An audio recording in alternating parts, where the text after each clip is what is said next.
આજે આપણે ઘરે ઇડલીનું બેટર કેવી રીતે બનાવવું, એકદમ સોફ્ટ ઇડલી કેવી રીતે બનાવવી, ઈનો કે સોડા વાપર્યા વગર આ રીતે એકદમ સોફ્ટ ઇડલી બને છે.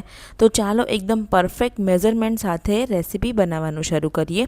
3 વાડકી ચોખા અને 1 વાડકી અડદની દાળ લેવાની છે. કોઈ પણ એક વાડકીનું માપ સેટ કરી લેવાનું. ચોખા તમે કોઈ પણ લઈ શકો છો. અહીંયા આગળ મેં ઇડલી રાઈસ લીધા છે. અહીંયા આગળ ઇડલી રાઈસ મળે છે એટલા માટે, પણ તમે કોઈ પણ ચોખા લઈ શકો છો.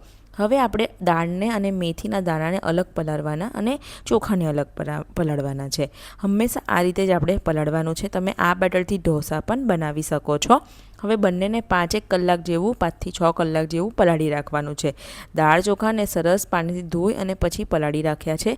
હવે ફરીથી આપણે 5 થી 6 કલાક જેવો સમય થઈ ગયો છે. ચોખા અને દાળ એકદમ સરખી રીતે પલળી ગયા છે. આ પાણીને આપણે ધોઈ અને કાઢી લેવાનું છે. તમે જોઈ શકો છો દાળ પણ એકદમ સરસ રીતે પલળી ગઈ છે. દાળ અને ચોખામાંથી બંનેમાંથી પાણી કાઢી નાખીશું. હવે જે પૌવા લીધા છે અડધી વાડકી, એને જ્યારે આપણે પીસવાની તૈયારી કરીએ ત્યારે જ પાણીથી પલાળી રાખવાના છે. સૌથી પહેલાં આપણે ચોખાને પીસી નાખીશું. જરૂર પડે એ પ્રમાણે તમારે પાણી લઈ અને એકદમ સરસ એને પેસ્ટ તૈયાર કરી લેવાની છે. એકદમ દરદરું બી ના હોવું જોઈએ અને એકદમ ફાઇન પેસ્ટ પણ ના હોવી જોઈએ. સરસ પીસાઈ ગયું છે. લગભગ મેં અડધા કપ જેટલું પાણીનો યુઝ કર્યો હતો. ખીરું એકદમ સરસ રીતે પીસાઈ ગયું છે. તમે જોઈ શકો છો આ રીતની કન્સિસ્ટન્સી હોવી જોઈએ.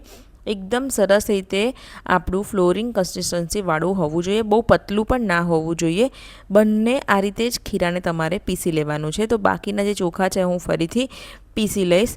બધું જ ખીરુંને આ રીતે એક મોટા વાસણમાં તમારે કાઢી લેવાનું છે. ત્યાર પછી હવે હું બાકીના જે ચોખા છે એને સેમ પ્રોસેસથી અડધા કપ જેટલું પાણી લઈ અને પીસીને તૈયાર કરી લઈશ. હવે અડદની દાળને પણ આપણે પૌવા પહેલાં એડ કરી દઈશું. ધોઈ અને પાણી કાઢી જે પૌવા પલાળ્યા હતા તે પૌવાથી આપણી ઇડલી જે છે તે એકદમ પોચી બને છે. હવે જે અડદની દાળ હતી તે બધી જ આની અંદર એડ કરી દેવાની છે. ઘણા લોકો આખા અડદ છોડા વગરના એ પણ એડ કરતા હોય છે. તમે એ પણ એડ કરી શકો છો. દાળ એકદમ સ્મૂધ પીસાઈ જશે. હવે બંનેને સરખી રીતે મિક્સ કરવાનું છે, જેથી દાળ અને ચોખાની જે પેસ્ટ છે એકદમ એક સરખી રીતે બધું મિક્સ થઈ જાય. હવે જ્યારે આથો લાવવાનો હોય એટલે એક મોટું વાસણ જોઈએ. તો અત્યારે આપણે મિક્સ કર્યું તો આખું ભરાઈ જાય, એટલા માટે મેં આગળ 2માં ટ્રાન્સફર કરી દઈશ, જેથી આપણો જે આથો છે તે સરખી રીતે આવે. જો તમારી પાસે મોટું વાસણ હોય તો તમારે મોટું જ વાસણ લેવાનું. હવે એક વજનવાળું ઢાંકી દેવાનું છે. ગરમ જગ્યાએ તમારે 7 થી 8 કલાક, અત્યારે ગરમી છે તો 6 જ કલાકમાં એકદમ સરસ આથો આવી જશે. તો ગરમીમાં તમારે વધારે ટાઈમ રાખવાની જરૂર નહીં પડે. ઠંડી હોય તો તમારે કોઈ પણ ગરમ જગ્યાએ કબાટમાં એકદમ વજનવાળું ઢાંકીને મૂકી દેવાનું છે. અહીંયા જોઈ શકો છો એકદમ સરસ આથો આવી ગયો છે. જોયું ને, એકદમ પરફેક્ટ આપણું આ બેટર તૈયાર થઈ ગયું છે. આ રીતનો આથો આવી જવો જોઈએ. તો અહીંયા આગળ મેં 6 જ કલાક, ગરમી છે એટલા માટે 6 જ કલાકમાં એકદમ સરસ ઇડલીનો આથો આવી ગયો છે. હવે આગળ આપણે મીઠું એડ કરવાનું છે, કેમ કે આપણે જ્યારે બેટર પીસ્યું ત્યારે મીઠું નથી એડ કર્યું, એટલે લાસ્ટમાં પછી આથો આવી જાય પછી જ તમારે મીઠું એડ કરવાનું. હંમેશા યાદ રાખવાનું. હવે મિક્સ કરવાનું.